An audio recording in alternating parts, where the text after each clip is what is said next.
Good day mga kalapatids. For today's video, magpapaloplay tayo. Tapos susubukan natin yung trapping natin.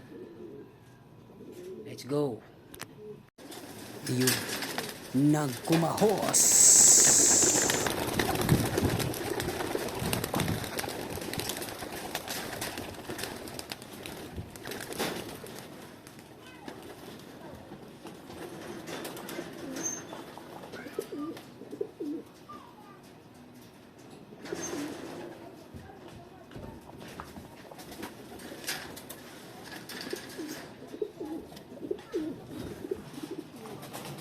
At ayun nga guys, narumonda na sila. Ayan. Nag-ranging na sila sa mga 4 hanggang 5 kilometro lang dito sa amin. Saglit lang yan. Mga 39 seconds, baba na rin yan. Ganyang katindi mga warriors natin. 39 seconds, baba agad sila.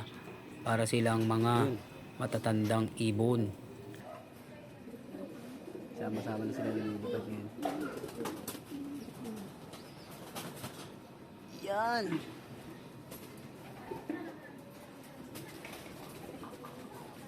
Babatakin pa natin sila maybe.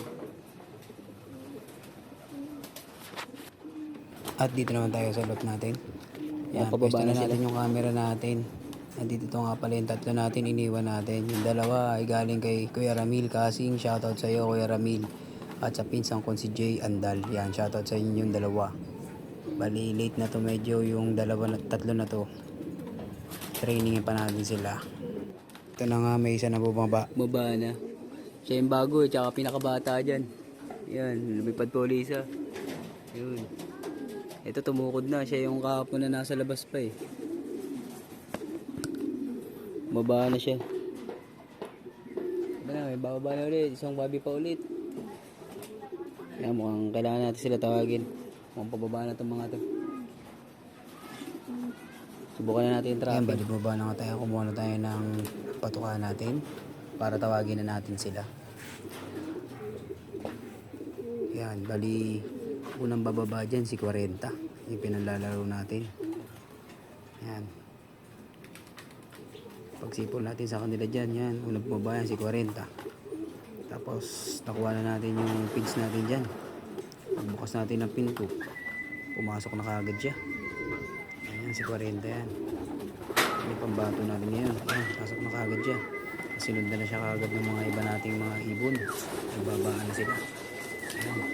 Ayan na. Ayan si Checkered. Ano kayang pangalan ng pwede sa kanya? Comment na kayo guys para mabigyan natin ng pangalan ng Checkered. Diyan na lang walang pangalan yan. Si yung white feather na yan. Yung papasok na yan. Ayan si Small. Ayan naman si Kalawang Mix. Yung pumasok na yun. Ayan. Ayan, bali ito yung pangalawang bumaba na YB. Yan yung pula na yan. Ayan, pagod din yan. Bigla rin siya. Nagulat siya. Napasabay siya sa mga matatanda na. Ayan. Bali nagkaroon tayo ng tatlong araw na pagdidisiplina sa kanila kasi babagal na magsipasok kasi si tambay pa. Kaya yan, binigyan natin sila ng disiplina 3 days. Sa umaga lang tayo nagpapakain, sa hapon hindi na. Bali pag sa umaga tayo magpapakain, konti lang din pinapakain natin, tsaka matataba na rin sila eh. Kaya medyo mabibilis din magsibaba agad. Pagkaronda, sablit lang, bababa na kaagad. So natutunan natin sa isang idol natin na panshare, which is si Kuya Ramil. Shoutout sa iyo Kuya Ramil Kasing. Yan, huwag daw natin masyado patabain din yung mga warriors natin kasi nga nahirapan din lumipad katulad ni Kalawang Mix. Mabagal siya umuwi kasi dahil sa sobrang laki ng katawan niya. Si Kalawang Mix nga pala yung dating umuwi ng butas yung dibdib mula sa Matlog, Sorsogon. Yung shoutout sa kumpare ko kay Manuel. Siya yung dahilan kung bakit umabot ng Matlog, Sorsogon yung ibon ko na yan. Napakabait niya, sinabay niya yung ibon natin kahit derby na sa kanila. Ayun. Ayan yung 2 YB, tukod sila, ngal yan kasi mga bata pa talaga yan, mga 1.5 months pa lang yan. Dati kasi takot tayo magpalipad ng mga 1.5 months, lagi tayo nawawalan. Ngayon hinahayaan na natin sila para bahala na kasi masyado tayo marami tayong ibon na susubukan. So dito pa lang dapat malaman na natin kung sino yung matatag. Ayun. Sige, hintayin na natin sila. Parang silang dalawa na lang yata yung natita. Ayun, meron pa isa. Ayan, si Jimmy Gunn. Ayan, shoutout kay kay Boss Wang. Ayan. Gift bird niya yan. Ayun, bukas na rin. Tapos yan, shoutout kay Reggie Espiritu. Ayan, alias Nonoy. Ayan, GB naman niya yung ano na yan. Susubukan natin dito sa loop natin.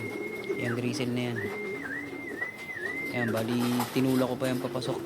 Dahil sa sobrang pagod din. YB rin yan. Mga 2 buwan mahigit pa lang yan.